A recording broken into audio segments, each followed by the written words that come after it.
윤석열이 전기료 인상한 다음 날 전 정부 방만 지출이 한전 부실을 초래했다 이렇게 얘기하면서 또 문재인 탓을 하기 시작했는데, 윤석열이 뭐라 그랬냐? 탈원전과 방만한 지출이 초래한 한전 부실화, 한전체의 금융시장 교란을 더 이상 놔둘 수 없는 상황에 이르렀다. 과학에 기반하지 않고 정치 이념에 매몰된 국가정책이 국민에게 어떤 피해를 주는지 여실히 보여준다. 탈원전 하는데요, 문재인 정부 때 원전에서 생산된 전기의 양이 지난 정부보다 많았다는 건 팩트라는 겁니다.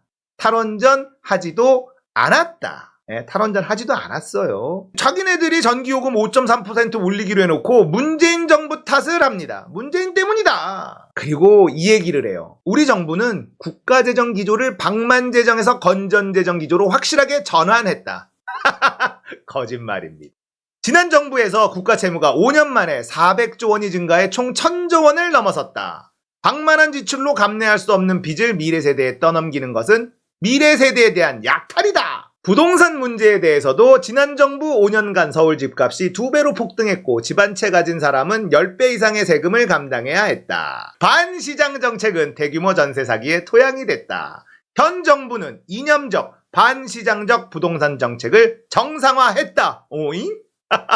뭘 했지? 투기할 수 있는 모든 규제를 다 풀어줬어요. 그게 다야. 그리고 에너지 정책을 두고서 이념적 정치적 정책을 완전히 폐기하고 세계 최고 수준인 원전 산업 생태계를 복원하고 있다.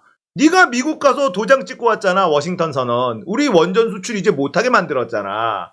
이런 무식한 인간이 정말 말도 안 되는 개소리를 이렇게 했는데, 자, 팩트를 한 번씩 체크해 드립니다. 코로나19 대응 GDP 대비 정부 지출 규모예요. 방만한 재정 지출을 했다. 얼마나 했는지 한번 볼까요? 일본, 이탈리아, 독일, 영국, 우리나라가 제일 낮아. 재정을 제일 안 쓰고 코로나를 탈출한 국가입니다. 거기다가 재정 지원, 유동성 지원이 있는데, 재정 지원은 그야말로 직접 지원하는 거고, 유동성 지원은 그냥 돈을 좀 푼 거고, 재정 지원 진짜 조금밖에 안 했습니다. 가장 조금 했죠, 재정 지원은. 유동성 지원은 나중에 금리를 올리거나 해서 유동성 회수하면 되는 건데, 재정 지원은 직접적으로 지원한 거 진짜 조금밖에 안 했어요.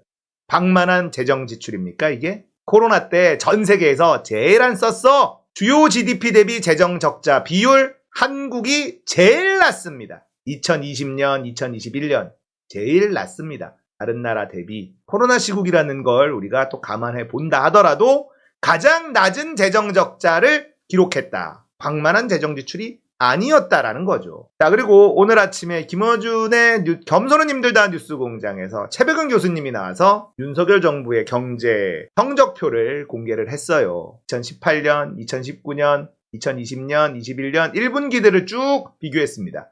이제 2023년 1분기가 끝났잖아요. 문재인 정부 때 1분기와 윤석열 정부 2023년 1분기의 성적 차이입니다. 이때는 코로나까지 있었어요. 코로나에도 경상수지가 다 흑자였는데 여기는 적자다. 경상수지가 적다예요. 무역수지가 아닙니다. 경상수지, 무역수지 플러스 재정수지까지 다 합친 거. 그런데 뭐 문재인 탓을 해. 문재인 때문에 이렇게 됐다며? 그럼 문재인이 꼬꾸라졌고 니는 올라갔어야지.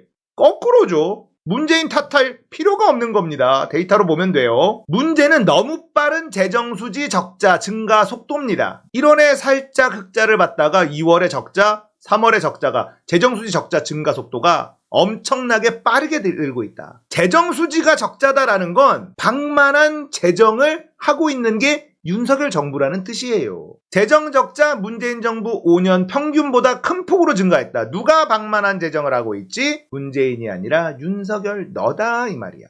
1월에서 3월 기준입니다. 1분기가 지금 끝났기 때문에 2018년부터 2022년 연평균 1월에서 3월 기준으로 봤더니 통합재정수지가 마이너스 25.3조고 관리재정수지가 마이너스 37.8조인데 2023년은 훨씬 많죠. 누가 방만한 재정이지? 어이 윤뚱, 누가 방만한 재정이야? 왜 입만 열면 구라를 치는 거야? 거짓말입니다. 자, 거기다가 일자리 가지고도 장난질을 치는 걸 최백은 교수님이 지적을 했는데 60세 이상 중심 일자리와 청년증 일자리 참사 2022년 4월에 60세 이상 비중이 49%였어요. 그리고 청년층 취업자는 19만 명이 늘었고 2023년 4월에는요 125% 60세 이상 비중이 어마어마하게 늘어납니다. 그런데 청년 취업자는 마이너스 14만 명이 됐어요.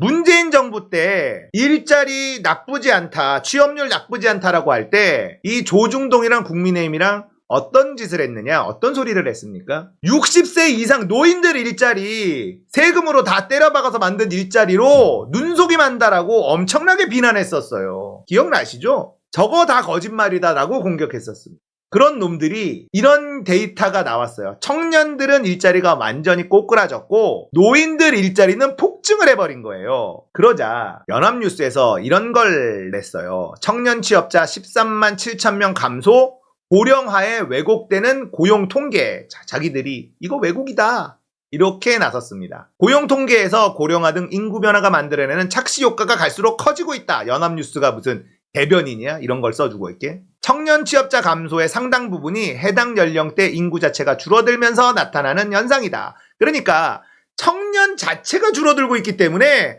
청년 취업자가 줄어드는 것처럼 보이는 거지 사실은 그렇지가 않습니다. 이렇게 거짓말을 하고 있어요. 고령화 상황에서 인구가 급증하는 60세 이상에선 반대 현상이 나타난다. 자, 노인들 일자리가 늘어났고 청년 취업자가 줄어든 건 인구 구조가 바뀌면서 생기는 거지 이게 고용 통계가 왜곡되고 있는 거다. 이런 거짓말을 하는데 1년 전 데이터와 비교를 해봤습니다.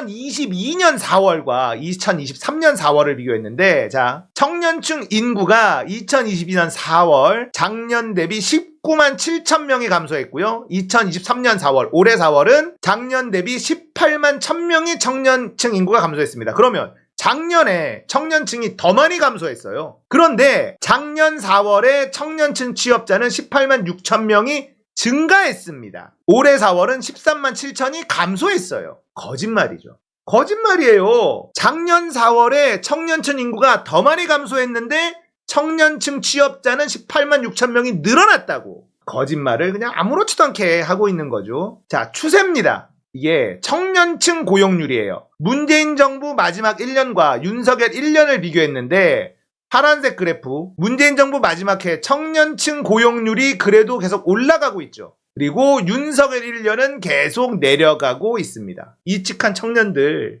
아유 좋겠어. 아유 좋겠어. 만족하지?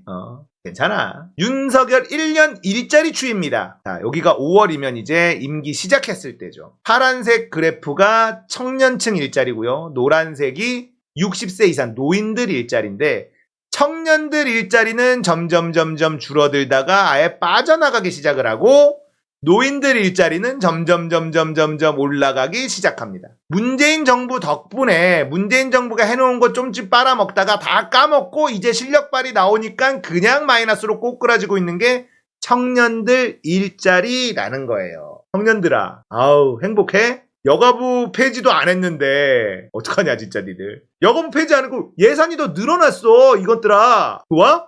니들의 수준이 딱 이거야. 어쩌겠어. 견뎌야지 뭐. 이런 데이터가 있는데도 이 정부는 거짓말만 합니다. 이렇게 거짓말 많이 하는 정부를 본 적이 없어요. 바로바로 반박이 되는데도 사과 한 번 한 적이 없고요. 이런 뻔뻔한 정부가 존재할 수 있다는 게 놀라울 따름이다.